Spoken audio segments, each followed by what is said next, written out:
de Fanuel como una viuda que no se apartaba del templo, siempre sirviendo con ayuno y oraciones. En esta imagen la vemos del lado derecho con Simeón en la presentación del niño Jesús por sus padres María y José. Hechos 9:36 nos cuenta lo siguiente, se los voy a leer. Levantándose entonces Pedro, fue con ellos, y cuando llegó, le llevaron a la sala donde le rodearon todas las viudas llorando y mostrando las túnicas y los vestidos que Dorcas hacía cuando estaba con ellas. Tal vez Dorcas, hermanitas, aunque no nos las dice la Biblia, era viuda. Jesús, el mismo Jesús, en Marcos 12, del 42 al 44, alaba a una viuda porque depositó, una viuda pobre, porque depositó en el arca de la ofrenda un cuadrante, significando todo su sustento. Como vemos, hermanos, aunque en Israel se consideraba a la mujer no adaptada para otros temas que no fueran los propios de su sexo, y además los rabinos no veían con buena cara que se les diera la instrucción en la misma cantidad que a los niños, en su estado de viudez sí se les consideraba, y se les considera hasta el día de hoy.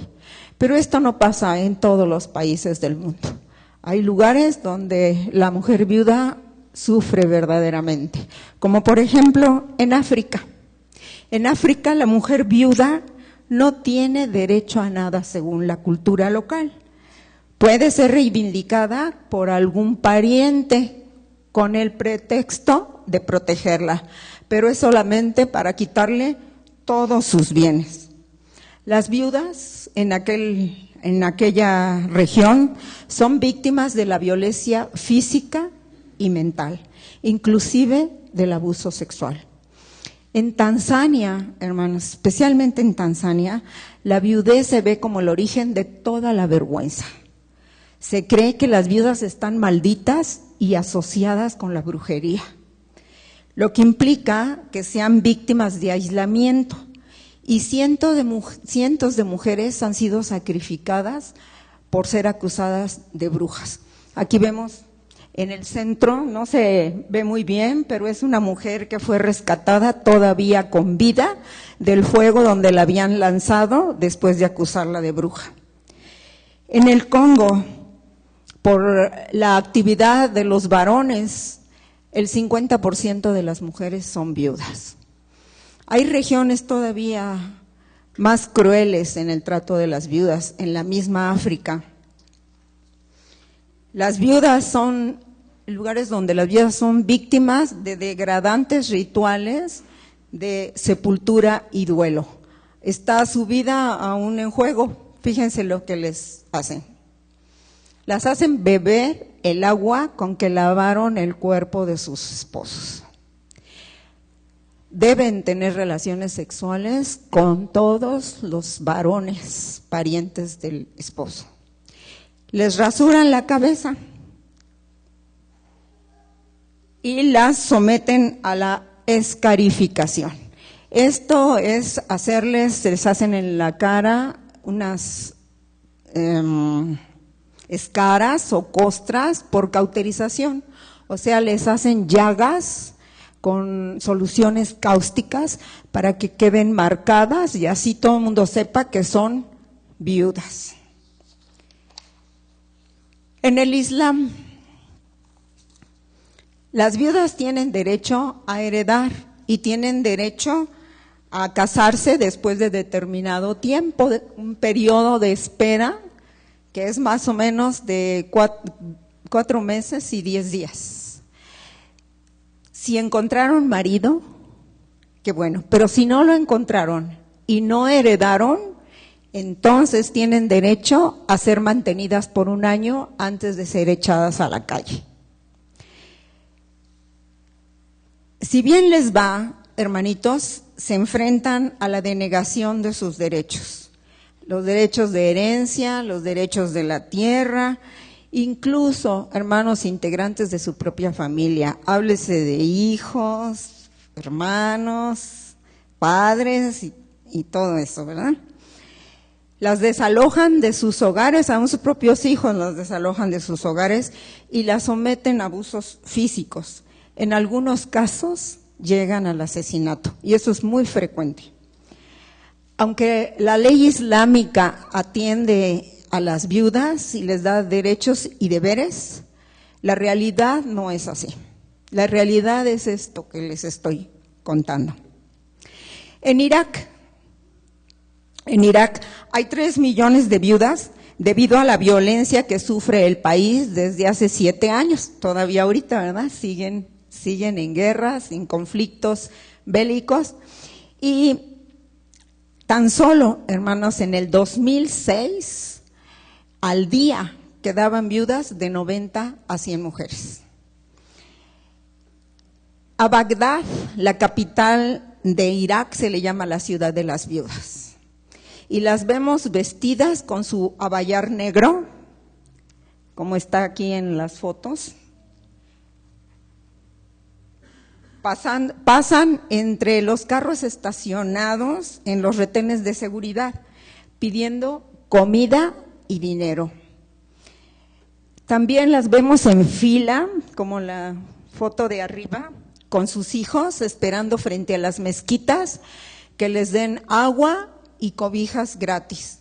O las vemos hurgando en los montones y montones de basura que hay en las calles.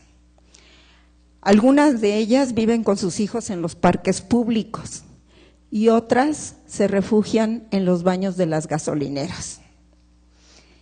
Estos países, hermanos, sumidos en conflictos, dan por origen a que las mujeres se enviuden muy jóvenes, a veces muy adolescentes, y se ven en la necesidad de enfrentar la ardua labor sin ayuda y sin apoyo de atender a sus hijos, dentro de los mismos combates y entre los desplazamientos que son todos los días.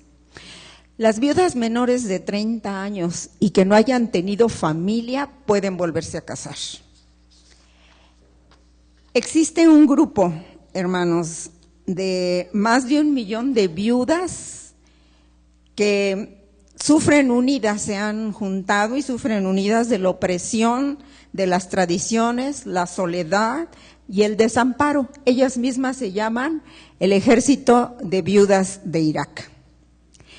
En Afganistán hay 740,000 viudas. Lo primero que llama la atención al llegar a la capital de Afganistán, Kabul, son las fantasmales figuras que mendigan por las calles vestidas con sus burkas azules. Por eso les llaman las viudas azules. Como el Talibán, ¿sí saben lo que es el Talibán?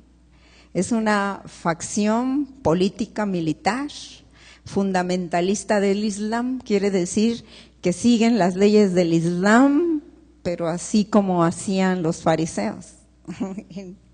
Bien, pues estos talibanes prohíben a las mujeres recibir preparación después de los 8 años. O sea que a los 8 años ya no reciben ninguna instrucción y tienen prohibido trabajar. Entonces, cuando se ven en esta situación de viudez, pueden o mendigar o prostituirse. Si son descubiertas violando alguna de las leyes talibanes, se enfrentan a la flagelación pública. Muchas han muerto en esta situación. Tan solo en Kabul, les decía yo, la capital de Afganistán, hay 40,000 viudas. Si esto les ha parecido terrible, pues en la India es todavía peor. En la actualidad se calcula que hay 34 millones de viudas. Muchas, esto sin contar a las muchas que han decidido seguir el sati. El sati es un ritual religioso que consiste en el suicidio de las mujeres después de la muerte de sus esposos. ¿Y saben cómo se suicidan? Se arrojan, se inmolan al fuego donde están quemando a sus esposos. Aunque las leyes han desterrado esta actividad, la tradición y la religión no. Una mujer en la India que queda viuda parece que no existiera. Es menos que un despojo. No porque ella lo desee así, sino porque la sociedad la rebaja a nada. Ellas viven lo que nosotros decimos la muerte en vida. Se reúnen en albergues, como vemos aquí abajo, vean las condiciones. Se reúnen en albergues, en la calle, como mendigas, vestidas de blanco, rasurada la cabeza, con una ceniza que las marca en la frente, y así, a veces con un vaso de barro o de metal, recorren las calles pidiendo en las tiendas y en los puestos callejeros algo que comer. Comen por lo regular una sola vez al día. Quedarse viuda en la India, hermanos, es un castigo divino a causa de alguna vida pasada, o es un castigo divino por haber sobrevivido al esposo. O sea, es castigada por la sociedad porque no se murió en lugar del esposo o no se murió junto al esposo. Ellos creen en la reencarnación. Entonces, muchas de ellas buscan morir en los ríos sagrados. En la India hay 2 ríos famosos que seguramente ustedes saben cuáles son, el Ganges y el Indo. El Ganges está en el norte de la India. Este es el río más contaminado de todo el mundo y van a saber por qué. Ellas se meten en el agua y ahí permanecen orando y pidiéndole a sus dioses la muerte. Y efectivamente ahí se mueren. Se mueren y sus cuerpos se descomponen en el río. Y no es raro encontrar cadáveres en las orillas del río Ganges.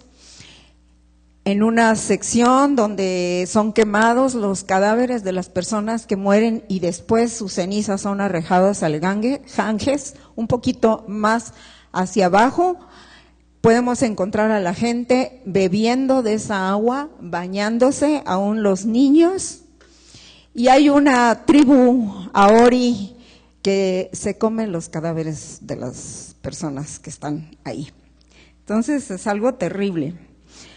Bien, su fe les prohíbe a las viudas volverse a casar. Entonces estas mujeres desprotegidas, sin educación, pocas habilidades y nadie que las mantenga, son estigmatizadas, porque hay una creencia de que son de mala suerte para las personas que puedan pasar a su lado. Entonces obligan a estas personas a vivir en la penumbra. En la cultura hindú, hermanos, la mujer no tiene ningún valor fuera del matrimonio. Es poco menos que una cosa. Ustedes dicen, qué cosa tan terrible, los veo hacer caras. Pero en México, hermanos, no nos quedamos tan atrás. También en México, la viuda puede sufrir maltrato en forma de violencia doméstica, agresión sexual, matrimonio forzado, trata de personas. Yo me quedé impactada cuando empecé a ver esto. ¿Sabían ustedes que aún las personas de la tercera edad son sujetos a la trata de personas? Yo me quedé realmente impactada. Desposeimiento o apropiación indebida de bienes y desalojo forzoso por sus familiares, por supuesto. Ahí nosotros seguramente alguna vez hemos tenido esa noticia de alguien que está solo y que los hijos lo echan de su casa para quedarse con su casa y quedarse con todos sus bienes, ¿verdad? O van y los refunden a un asilo, ¿verdad? Los despojan de sus bienes, forzosamente. Así como una gran discriminación por su condición de mujeres. Una mujer viuda de mediana edad es muy difícil que consiga trabajo. ¿Por qué? Pues porque es mujer, porque ella es grande, y entonces hay discriminación. Yo les quería contar, mi hermana en la sangre ha quedado viuda hace 3 años y hasta hace poco pudo arreglar, después de luchar y meter abogados y muchas cosas, pudo lograr que su casa fuera completamente saldada, le reconocieran que por la muerte de su esposo había quedado saldada, porque así estaba estipulado, algo que está estipulado por la ley. Ella tuvo que luchar y gastar lo que había ahorrado para poder contratar no uno, sino 2 y hasta 3 abogados, porque los abogados nomás les sacaban el dinero. Díganme si no es discriminación. Bueno, pues las viudas indígenas están peor. Estas mujeres son automáticamente desplazadas por los familiares varones, no solo en el derecho a sus posesiones, sino en el derecho a la tierra, a la salud, a la educación y al trabajo. Además de soportar el dolor, la mujer se encuentra por primera vez desde su matrimonio privada de la seguridad. ¿Quién le da seguridad a esta mujer? Son atacadas, son violadas, son robadas, y etcétera, etcétera. Sin acceso a nada, ni a la herencia, ni a la titularidad de la tierra, incluso sus medios de supervivencia. A veces no tienen ni la oportunidad de tener un médico. Están excluidas y aisladas. Por todo lo anterior descrito, hermanitos, vemos que el abuso a las viudas constituye una de las más graves violaciones a los derechos humanos y obstaculiza el desarrollo actual de cualquier pueblo. Todas las viudas del mundo deberían estar protegidas de todas las formas de discriminación contra la mujer, reconocer su difícil situación y la de sus niños, pero debería ser restauradas sus heridas, sus derechos y mitigar su pobreza. Esto debería ser prioridad para los diversos gobiernos del pueblo. Fíjense lo que dice Santiago 1:27. La religión pura y sin mácula delante de Dios, el Padre, es esta: visitar a los huérfanos y a las viudas en sus tribulaciones. Bien, hermanos, pero ustedes me dirán, bueno, pues sí, como información, qué bien, ¿verdad? Pero, ¿qué siente y qué piensa una persona que de repente se ha quedado sin su pareja? Pues voy a leerles, hermanos, un testimonio de viudez, a manera de ilustración y para darle pie a mi hermanita Marisela. Dice así: cuando cumplía 8 años menos que hoy, era una mujer feliz, con 20 años de casada y 2 amadas hijas. Nuestras vidas transcurrían sin grandes problemas.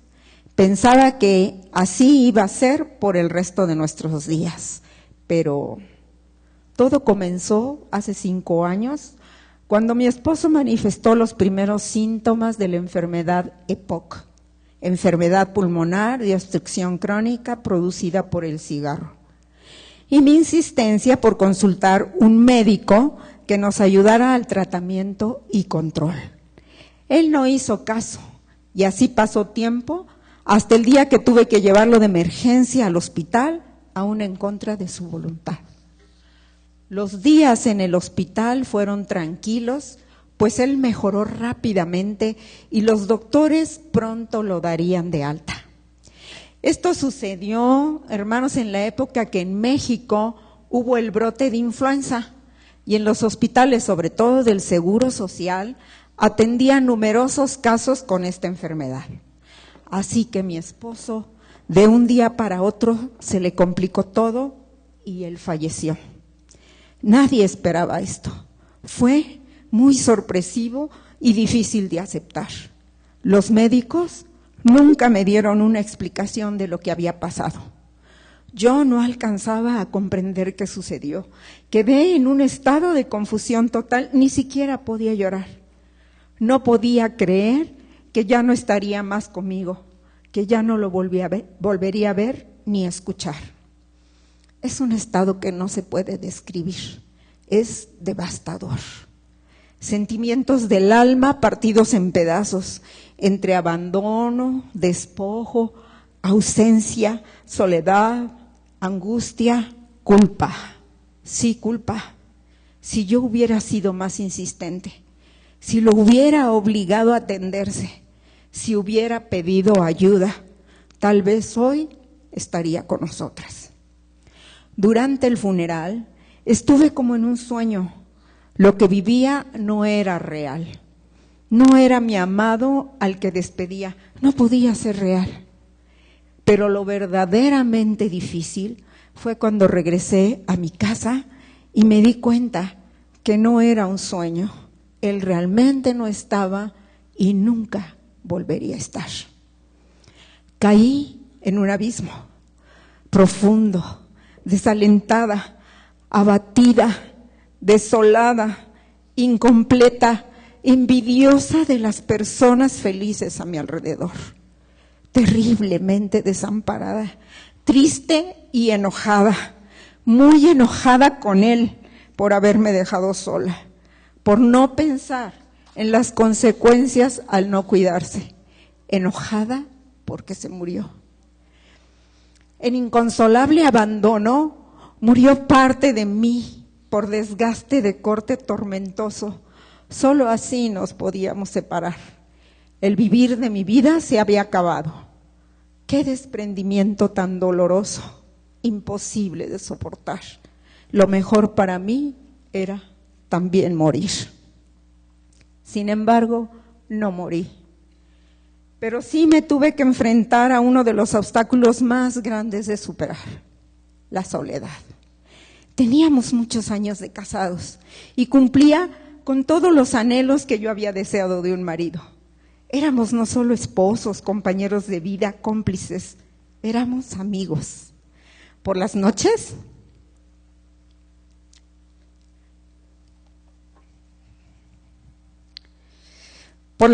tendía la cama como antes que él partiera y colocaba en su lugar su ropa preferida. Al acostarme, me sumergía en ella y así su tan conocido llamado olor mitigaba mi angustia y soledad. Aunque mis hijas son muy importantes para mí y ellas me han ayudado a llevar mi duelo, sigue siendo muy doloroso recordar que mi propósito de hacer feliz a mi esposo ya no lo puedo llevar a cabo. Ahora, después de 4 años de pesadumbre, he aprendido a vivir con su recuerdo. Lo recuerdo como la persona que dio color a mi vida y 2 hijas maravillosas, que me enseñó tantas y tantas cosas preciosas sobre el amor y me permitió reconocer por su muerte que su vida fue un maravilloso regalo de Dios para mí, al cual por siempre debo darle gracias y permitirme encontrar consuelo en él al oír sus amorosas palabras de aliento. En Dios solo descansa el alma mía. En Dios está mi gloria y salvación, la roca de mi fuerza. En Dios me abrigo, siempre en Él confío. Pongo el corazón ante sus ojos. Dios es mi refugio. Salmo 62. Quiero que lean, hermanos, este poema hecho por una persona que está pasando por ese dolor.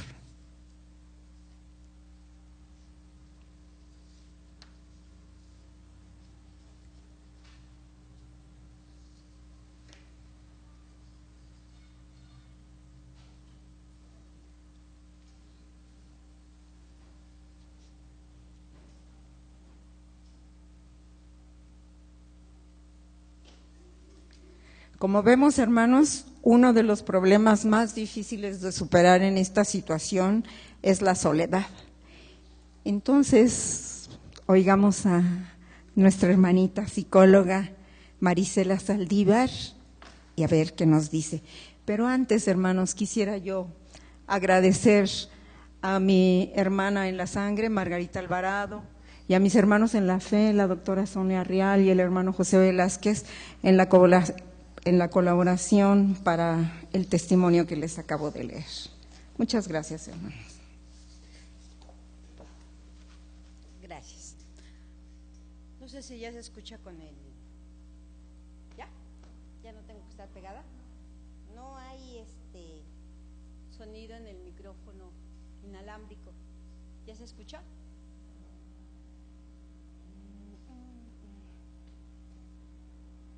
¿Qué hago? Es que me muevo mucho, por eso no puedo estar pegada, ya me conozco. Entonces, forzosamente tengo que moverme, y como me apoyo de las diapositivas, entonces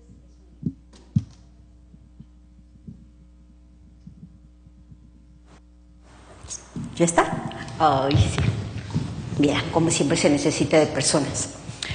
Bueno, podrán ver de lo que ahora se oye como eco.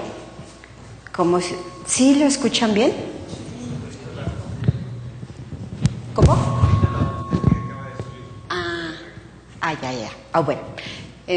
Bueno, si gustan ponerme las diapositivas, por favor. Es que todavía se tarda en llegar. Dieron un testimonio.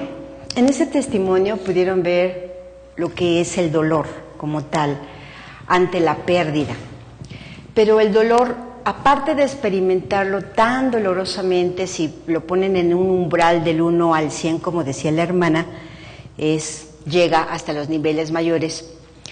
En la pérdida, como puede ser también incluso el divorcio, también pueden tocar umbrales tan dolorosos como el divorcio. Si me ponen las diapositivas, ¿sí? Es la de las etapas del duelo. Gracias. Entonces, para esto primero hay que definir qué es dolor. Bueno, en las etapas del duelo vamos a ver lo que en todo lo que corresponde a una pérdida, lo manejan con 5 estadios. Estos los vamos a ir comentando paulatinamente: negación, enojo, regateo, depresión y la última, que es la aceptación. Les voy comentando posteriormente. La siguiente, por favor. ¿Qué nos dice en primera de Tesalonicenses 4, del 3 al 14? Hermanos, no queremos que se queden sin saber lo que pasa con los muertos, para que ustedes no se entristezcan como los otros, los que no tienen esperanza. Así como creemos que Jesús murió y resucitó, así también creemos que Dios va a resucitar con Jesús a los que murieron creyendo en Él. Qué bonito mensaje de esperanza, ¿no? O sea, realmente yo no puedo pensar ante una tragedia tan severa que es la pérdida de un cónyuge, que no se pueda, que esto se tenga que enfrentar sin Dios. Yo no sé cómo le hacen, la verdad, no sé cómo lo pueden enfrentar. La siguiente. Ahora, estamos hablando de lo que es una pérdida y que esto nos va a producir un gran dolor. Pero primero definamos qué es un dolor. Y dolor, pues es una palabra que procede del latín y señala una sensación molesta, aflictiva, por lo general desagradable, en el cuerpo o el espíritu. Puede tratarse, por lo tanto, de una experiencia sensorial y objetiva, como es el dolor físico, o emocional y subjetiva, que es el dolor anímico, que es justamente en donde nos vamos a referir. ¿Me pueden poner la que sigue, por favor? ¿Se acuerdan que les comenté que habían 5 etapas? Todo dolor atraviesan por esas etapas. Se las voy a ejemplificar. Imagínense que una persona se fue a jugar fútbol y en el jugar fútbol se cae y se lastima la rodilla severamente. Esta persona en ese primer momento siente un gran dolor, pero dice, no, lo más probable es que sea el golpe y me esté doliendo tanto porque es el golpe, pero mañana se me quita. En eso entraría la primera parte, que es la negación. O sea, no tengo nada, mañana voy a amanecer bien. Bien, llegan sus compañeros, ven que no se incorpora, lo sacan de la cancha, empiezan a revisar la rodilla, le dicen, no, tenemos que ir al médico para sacar placas. Y lo primero que dicen es, no se necesita, es que me duele, sí, pero mañana voy a estar bien. Van a ver que mañana voy a estar como si nada. Insiste en la negación, no pasa nada. Después ve que la rodilla se ve inflamando más y más y más, y le siguen insistiendo, vamos a tener que ir al doctor. Como ya no le queda de otra, lo llevan al doctor, le sacan placas y resulta que sí, que fue una fisura a nivel de rótula y que necesita estar en un reposo de mucho tiempo. En ese momento que se entera, la otra parte de la negación dice, no, puede que este doctor está nada más por ganar dinero, pero a lo mejor y si me voy con otro médico, ese me dice que no pasa nada, ¿no? Otra vez la negación. Después de esto se da cuenta que sí hay fisura, que sí necesita reposo absoluto, que posiblemente lo van a enyesar, que a lo mejor le van a poner férula, pero necesita reposo. Y empieza entonces a enojarse con todo mundo. O sea, que si no supieran todo lo que tengo que hacer, toda mi carga de trabajo, ¿y qué? ¿Cómo me voy a ir mañana? No, pero la culpa fue de fulano. Si él no hubiese entrado al equipo, no me hubiera aventado. Sí, ¿desde cuándo que esta persona la trae contra mí? Qué casualidad, ¿no? Que jugando me avienta y me caigo. No, eso pasa por haberlo invitado a jugar. Entra a otra nueva fase, que es el enojo. Está enojado con el que se le ponga enfrente. Ahora, si es la esposa que lo tiene que estar cuidando, va a estar muy enojada con la esposa porque con alguien tiene que descargar su coraje. Posteriormente, se empieza a enojar consigo mismo, diciendo, es que no hubiese ido al partido, me hubiera quedado en la casa, sí, me lo decían que no saliera, pero yo terco. ¿Y qué me está pasando? Ahora voy a perder tiempo, ¿cómo voy a hacer mis actividades? Y después, pues bueno, se da cuenta que tiene que pasar el tiempo en recuperación y la no actividad le produce entonces una situación de depresión, de ¿qué voy a hacer? Tengo tantos pendientes y no los voy a lograr cubrir. Yo no sé qué voy a hacer. Y empieza un estado de desánimo, de desconsuelo, donde realmente pues no hay nada más que esperar. En otra etapa también, que es el regateo, es cuando uno dice, mira señor, si me curo rápido, de verdad yo ya no vuelvo a jugar fútbol. Mira señor, si de verdad tú haces que mi pie sane rápidamente, verás que todos los domingos voy a culto. Y empiezo a poner un montón de negociación. Hasta que llega uno a decir, bueno, pues ya estoy acá, pues disfrutemos a la familia, adecuemos nuestros espacios, nuestros horarios, y empiezo a activarme en ese proceso de recuperación. Esto no es nada diferente al proceso de duelo que se vive ante la pérdida del cónyuge. Siguiente. Y entonces se tiene negación, regateo, depresión, enojo, hasta llegar a la aceptación. Todo esto está matizado con culpa. No necesariamente en estas etapas tiene que ir una y termino esa y prosigue la otra. No, o sea, estoy en negación. Ya la próxima semana entro en enojo. Y ese enojo, según los psicólogos, me dicen que van a durar 5 semanas y más o menos para entrar al regateo. No es así. Estas emociones están simultáneas. Pueden ser una detrás de otra o bien pueden vivirlas todas al mismo tiempo. Lo que sí, hay un referente, que hay culpa intermedia. Y si lo vamos a ver directamente con la pérdida del cónyuge, de acuerdo al testimonio que nos acaban de leer, verán que entonces empiezan a culpar a los otros o culparse a sí mismo. Ese estado de culpa es justamente lo que genera un verdadero conflicto, porque la culpa no resuelta es lo que va mermando el ánimo y acabando en un estado de desesperanza que uno no puede salir adelante. Siguiente. Ahora, voy a retomar esto. Lucas 22 del 39 al 46. Luego Jesús salió y, según su costumbre, se fue al monte de los olivos y los discípulos lo siguieron. Al llegar al lugar les dijo: oren para que no caigan en tentación. Se alejó de ellos como a la distancia de un tiro de piedra y se puso de rodillas para orar. Dijo: Padre, si quieres librarme de este trago amargo, pero que no se haga mi voluntad sino la tuya.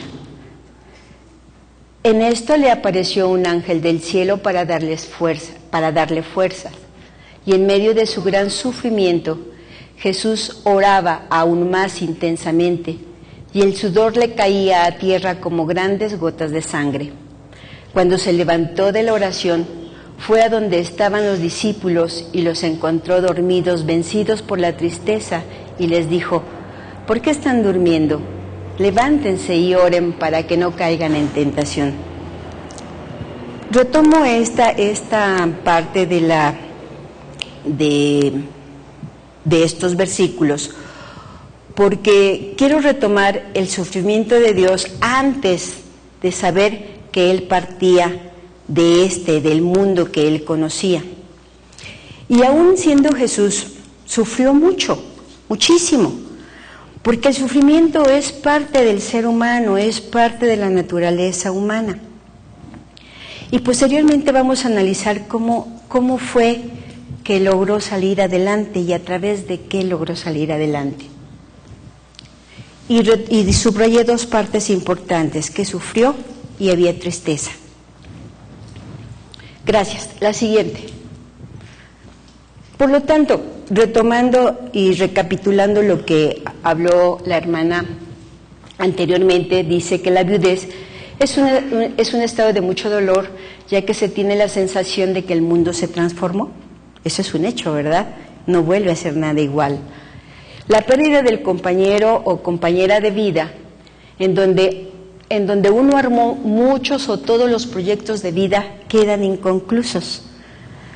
Esto es, imagínense un matrimonio donde están en la primera etapa, en donde estamos hablando de esposa o esposo joven, donde tenían tantísimos proyectos para su vida de madurez. Imagínense entonces también un matrimonio donde estaban llegando a la edad madura y aún así tenían muchos proyectos que cubrir y ahora ya no está. Y ese gran vacío queda como si fuese mi propio cuerpo cercenado, como si de un momento me quedé sin pierna o me quedé sin brazo y me tengo que mover de todos modos, la que sigue. Son muchas las pérdidas que se generan con la ausencia de esa persona que fallece. Es difícil, ya que hay que seguir adelante con lo cotidiano y tomar conciencia de que la vida sigue. Para quien transcurre por el duelo es un tránsito sinuoso, demanda mucho trabajo emocional, físico y fortaleza espiritual. El tiempo permite aliviar la pena. Retomé lo más importante del escrito del testimonio que nos dieron, porque para cualquier persona, sea hombre, sea mujer, sea joven, sea grande, pues son momentos muy dolorosos en donde subrayo lo que más sucede en ese momento. Y a veces se dice, porque somos muy dados a hablar, de decir, de una viuda o un viudo cuando se enfrenta a la pérdida de su cónyuge, pero de un espacio ya de muchos meses y a veces hasta años de enfermedad. Y muchos dicen, bueno, pero es que ya estaba informado, ¿no? Ya estaba enfermo desde tiempo atrás y como sea, pues ya se va preparando para la pérdida. Eso no es cierto, esa es una gran mentira. La pérdida es pérdida, así se haya vivido en un proceso largo de enfermedad. El dolor de no estar con esa persona de todos modos duele. A esto le podemos agregar qué pasa cuando el cónyuge se va de un día para otro, cuando a través de un accidente o algo desastroso y trágico simplemente dejó de venir a la casa. Por lo tanto, las pérdidas siempre van a causar un gran dolor. Siguiente.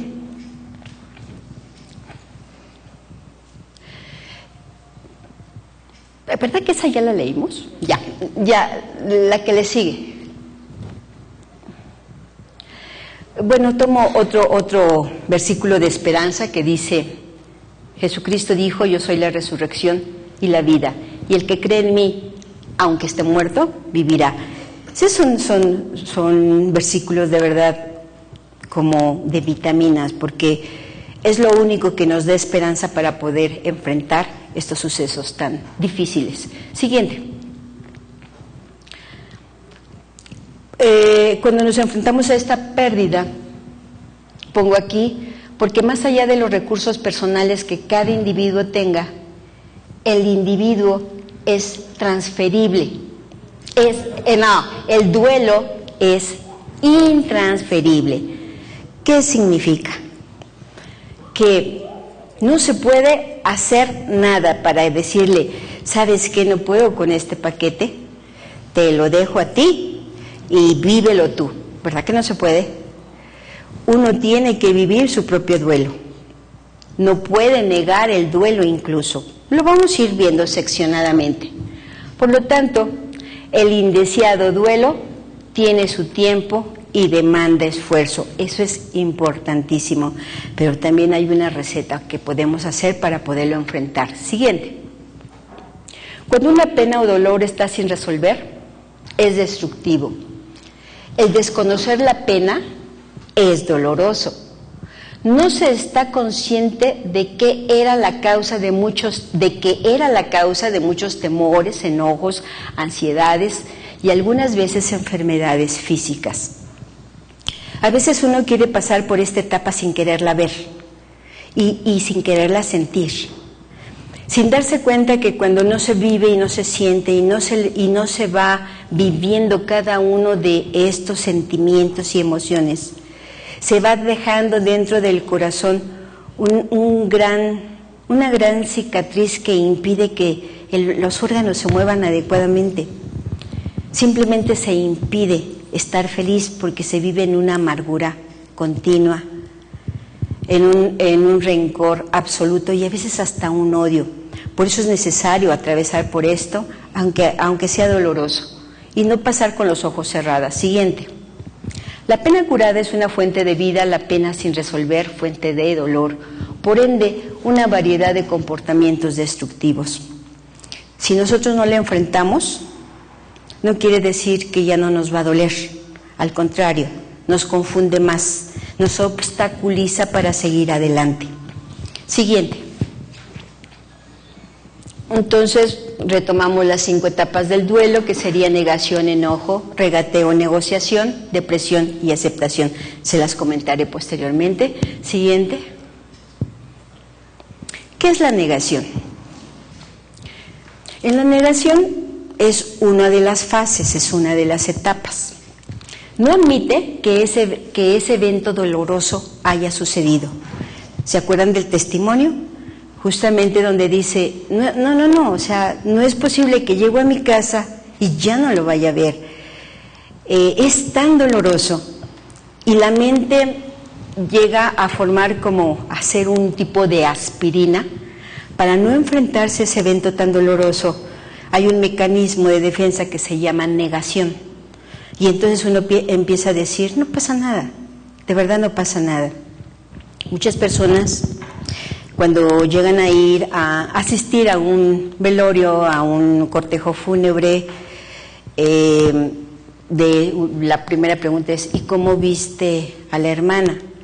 Bien, fíjate, estaba fuerte, la vi tranquila, bien, yo creo que va a estar muy bien. Digo, no, disculpa, ese es el primer momento, porque en el primer momento pues se está haciendo todas las actividades correspondientes al cortejo fúnebre.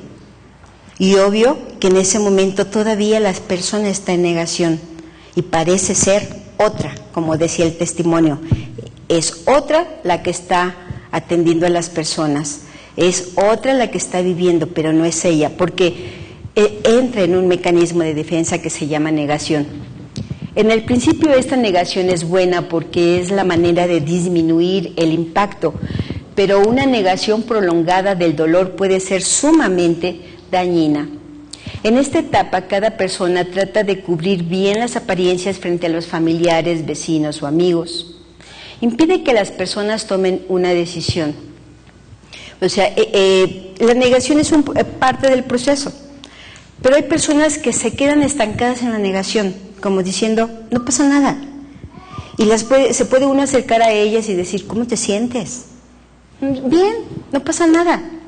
Y la ve que cada día se va quedando sin amistades y hasta su propia familia, la más cercana, se va retirando, porque para ella no pasa nada, pero por dentro está enojada y quiere exterminar al mundo, a sus prójimos, a sus próximos, a ella misma. Por eso decimos que esta etapa forzosamente se tiene que vivir. Siguiente. Decimos que la negación no es la primera parte.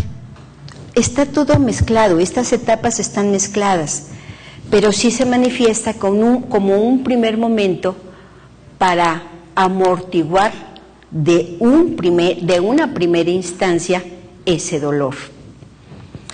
Después sigue el coraje. Digo después no porque termina la negación y sigue el coraje, sino es otra de las etapas. El coraje o enojo. Esta reacción es normal debido a que es el resultado de un profundo estado de frustración. Se culpa a sí mismo, a Dios, a los demás. Cuando se pierde algo que es importante para uno y cuando no sabemos cómo manejar la pérdida, el coraje y la culpa son defensas comunes. Y aquí es donde la culpa empieza a hacer sus estragos dentro de la persona, ya sea culpando a los otros y enemistándose con todo mundo, o culpándose a sí mismo, llevándose como una campaña de autodestrucción. Siguiente.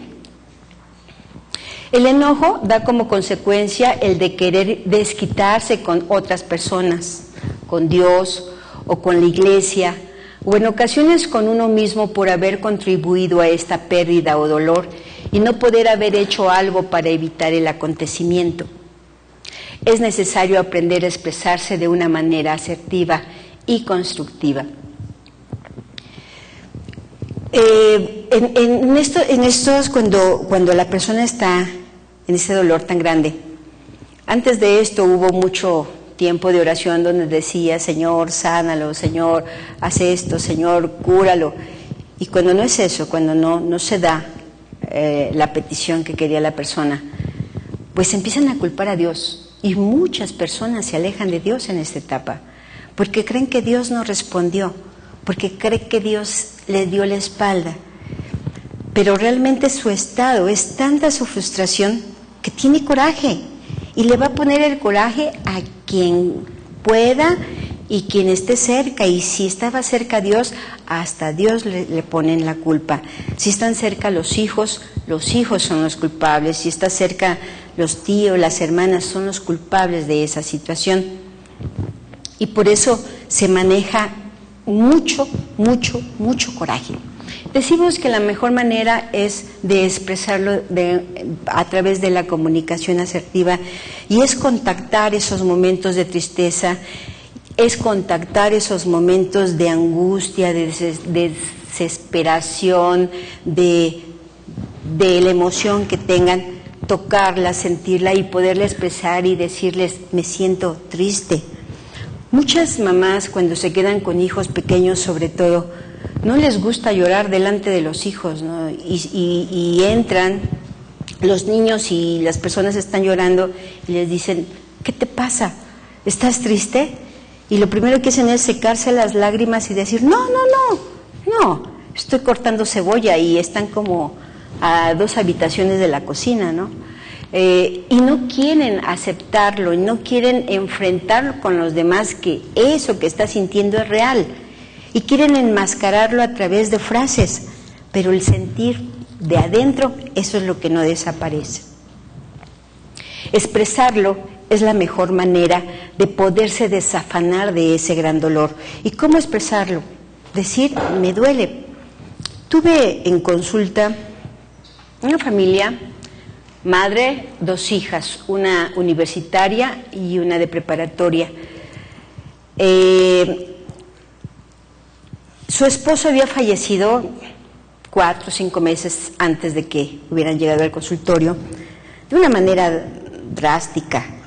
Había una pelea callejera y él iba pasando y una bala perdida directamente entró a su corazón y falleció, así, de un momento a otro. Una familia unida, muy bonita, de verdad muy bonita, se veían bonitos porque siempre se acompañaban los 4. Eran de las esposas que pasaban a acompañar al esposo a la salida y se daban un beso. Una familia bonita. Y se enfrentaron a esta pérdida. Cuando llegaron, la joven de preparatoria se estaba volviendo una rebelde. La de universidad estaba por dejar la universidad porque pues estaba sintiéndose muy frustrada por no poder enfrentarse a los estudios académicos. Y la mamá sentía que se le caía el mundo. Cuando empiezo a platicar con todas ellas, algo que lo metieron como consigna para poder enfrentar tanto dolor fue: no platiquemos de tu papá.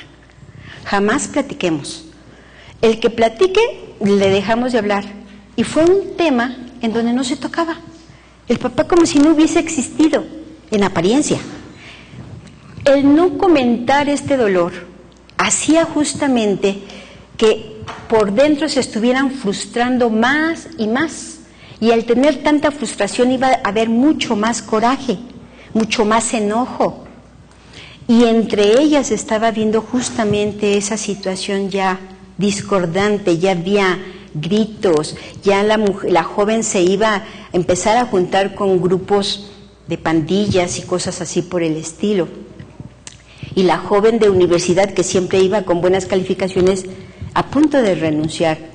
Y cuando yo les decía, esto es lo que están viviendo y esto es como tienen que enfrentar, de verdad eso les ayudó mucho para nuevamente reconstruirse como familia.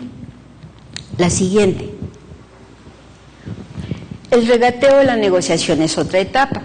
En esta etapa es cuando la persona pone condiciones de esta manera, no se maneja ni se enfrenta con la realidad.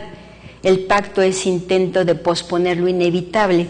A veces ese regateo es con Dios o con las personas que están involucradas en el dolor. Y el ejemplo que les dije del regateo de las personas que dijeron, no queremos, miren, pacto es que no platiquemos de él. Nadie llora, absolutamente no llora. No lloramos mutuamente, a lo mejor escondidas, pero no así en grupo. La otra con Dios es, Señor, quítame este dolor, no lo soporto, quítamelo, que ya mañana ya no lo tenga. Y lo sigue teniendo, y se enojan con él de todos modos. Es una forma como tratar de hacer un negocio con el dolor. Alguien que me lo quite, por favor, y a cambio de eso que me quiten, yo les doy el dolor. Pero no existe tampoco. Siguiente. Se puede llegar a hacer... ya está. La siguiente. La siguiente, por favor. La otra es la depresión. Un pensamiento desesperador, conjuntamente con la frustración, el coraje y vueltos hacia uno mismo pueden ser la causa de la depresión. Justamente este estadio es cuando ya pasamos por la negación y dijimos no pasa nada, yo estoy como si nada, mi día va a ser normal, ya pasé por el enojo, ya le eché la culpa a todo el mundo, ya hice un regateo con Dios, ya hice un regateo con la vida, ya hice un regateo con mis familiares y se dan cuenta que aún así la vida prosigue y la ausencia del otro o la otra es parte real de la vida, del diario vivir. Cuando se dan cuenta que eso es real, se entra en ese estado de depresión. ¿Por qué? Porque lo están viviendo ya como tal, ya no hay tapujos, ya no hay engaños, ya saben que la persona no está, que verdaderamente no va a venir, nunca más la van a volver a ver, salvo en sus recuerdos. Se deprime no solo por la pérdida significativa en la vida, sino porque se siente sin control, con un vacío insoportable, porque la realidad del conflicto es muy difícil de ser aceptada. Siguiente.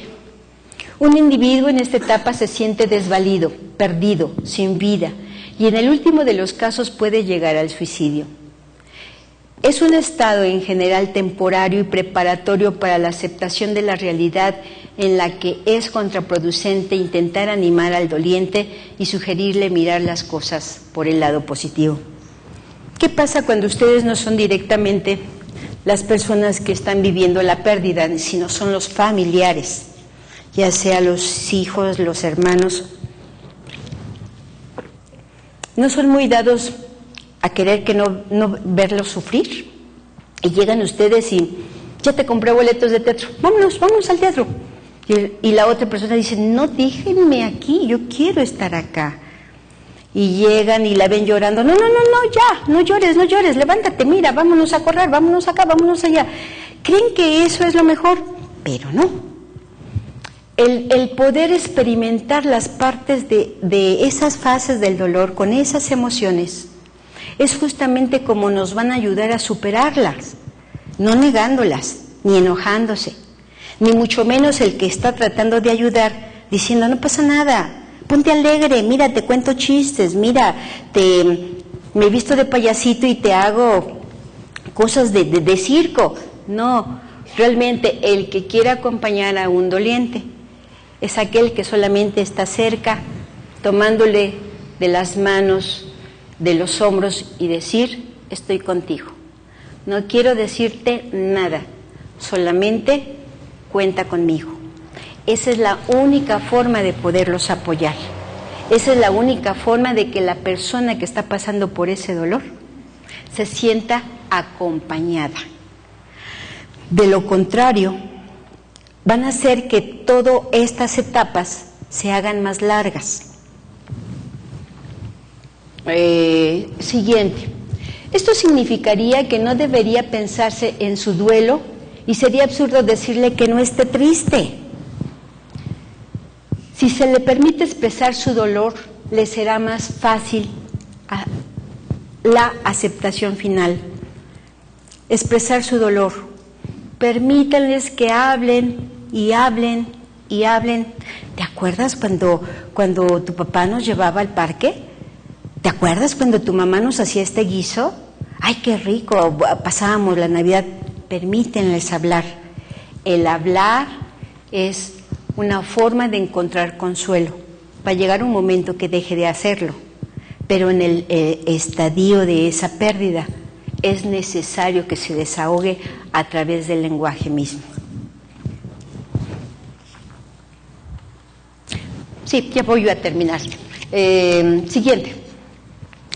Tal vez se transmite más acariciando la mano o simplemente permaneciendo en silencio a su lado.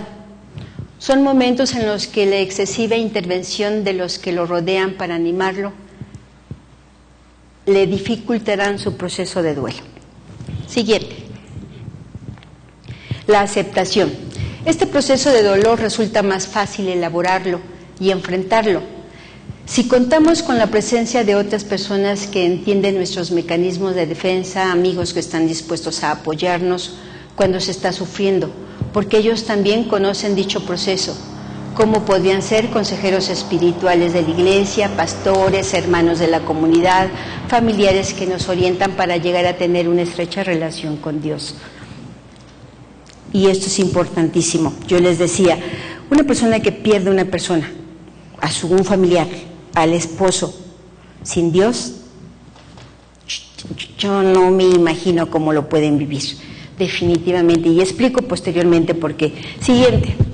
Los seres humanos huimos del dolor y a veces no sabemos comunicar amor, comprensión y apoyo. Tenemos una tendencia de querer quitar el dolor, aminorarlo o enmascararlo. Por lo tanto, es indispensable que cada persona que atraviesa por este proceso del dolor se permita vivir cada una de estas etapas y caminar con ellas. Y esto nos da la posibilidad de poder alcanzar la aceptación, llenándonos de paz, consuelo, esperanza y así experimentar un nuevo comienzo. Si no se vive, no podemos llegar tan fácilmente a la aceptación. Siguiente. Las etapas del dolor quedan resueltas al llegar a la aceptación. Llegando a la aceptación, ya estamos pasando el peor de los tragos. Su proceso de resolución depende de cada individuo y de su capacidad de resiliencia, y aquí mucho ojo. La resiliencia es una palabra nueva que están inventando, de unos 5 años para acá. Desde el punto de vista de la psicología, que acuérdense que nos dice el pastor que la psicología desde una perspectiva es altamente humanista, y se olvida el enfoque importantísimo que es la presencia de Dios en nuestra vida. La resiliencia se refiere a la capacidad de los sujetos para sobreponerse a periodos de dolor emocional. Cuando un sujeto es capaz de hacerlo, se dice que tiene una resiliencia adecuada y puede sobreponerse a contratiempos o incluso resultar fortalecidos por estos. Esa resiliencia les va a permitir que el proceso o las etapas del dolor se pase más rápidamente. Si ustedes me dicen, ¿cuánto sería el tiempo idóneo para poderlo procesar? Está entre 1 año a 2 años, el tiempo adecuado. Pasando de 2 o 3 años de seguir viviendo en esas etapas de duelo, quiere decir que ya se estancó en una y quiere decir que ya necesita de una intervención diferente, que ya por sí sola ya no lo va a lograr y necesita acercarse a personas de consejería espiritual, acercarse con Dios, y ahorita vuelvo a explicar. Por lo tanto, una adecuada resiliencia depende de la relación personal que establecemos con Dios. Eso es bien importante. ¿Por qué? Yo les conté en esta primera etapa los procesos que cualquier diccionario y los tanatólogos lo tienen. Y los que nos enfrentamos a acompañar o ir acompañando en este proceso del duelo, pues también lo tenemos como herramienta. Pero si nosotros realmente queremos salir adelante, la única forma, y que de verdad garantizada, no es una metodología específica sobre una corriente psicológica, que el psicoanálisis o la gestal, no. Lo que importa es la relación personal que establecemos con Dios. Y fíjense el ejemplo que pongo. Retomo nuevamente a Juan 22, 44-46, en donde dice: en medio de su gran sufrimiento, Jesús oraba aún más intensamente, y el sudor le caía a tierra como grandes gotas de sangre. Cuando se levantó de la oración, fue a donde estaban los discípulos y los encontró dormidos, vencidos por la tristeza. Les dijo: ¿por qué están durmiendo? Levántense y oren para que no caigan en tentación. Si yo les digo que queremos enfrentar una etapa así, necesitamos ser sujetos resilientes. Pero les digo que la resiliencia depende de la relación personal que establezca con Dios. ¿Y cómo voy a establecer esa relación personal con Dios? Si no es a través de la oración, el pertenecer a una iglesia, el asistir a unos cultos, el pertenecer a grupos pequeños. Esa es donde voy a establecer mi relación con Dios. Si yo no establezco esa relación con Dios, mi resiliencia no es buena.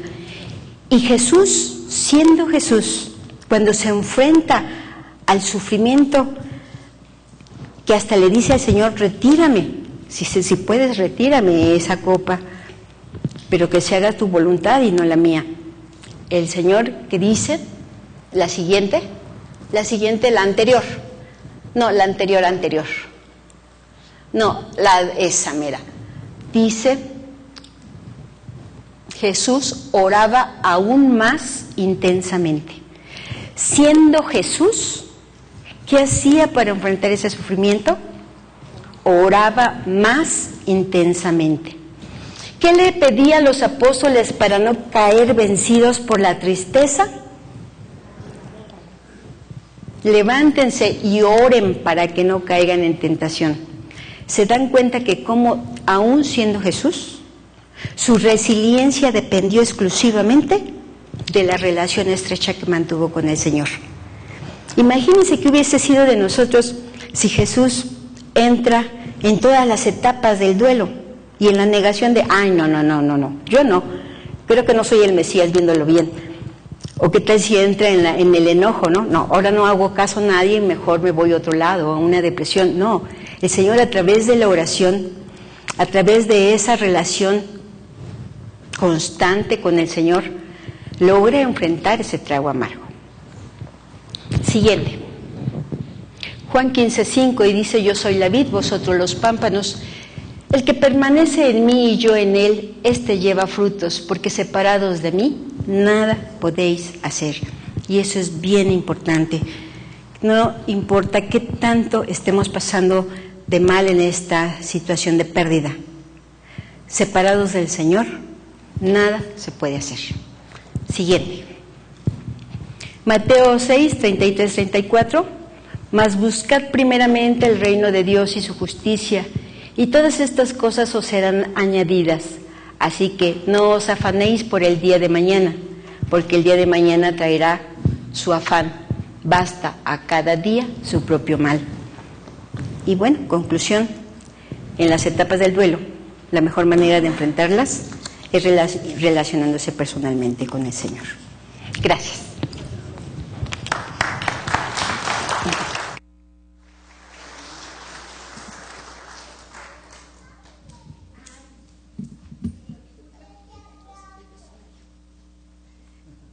Discúlpenme.